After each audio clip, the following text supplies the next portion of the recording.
हाय! पावसाची सर आली की आपोआप आठवण येते गरमागरम कांदा भजीची.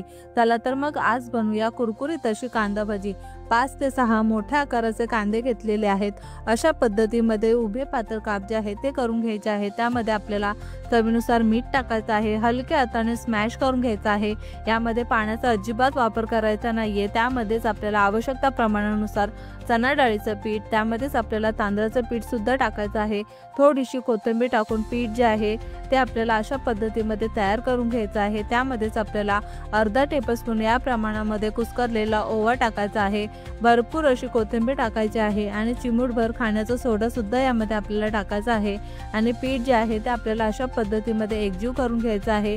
तेल गरम करून घ्यायचं आहे आणि गरम झाल्याच्या नंतर थोडे थोडे करून भाजी जे आहेत ते आपल्याला गोल्डन ब्राऊन कलर येईपर्यंत डीप फ्राय करून घ्यायचे आहेत.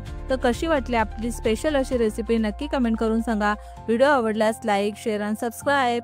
आणि तयार झालेली आहे आपली पावसाळ्यात स्पेशल कुरकुरीत अशी कांदा भजी.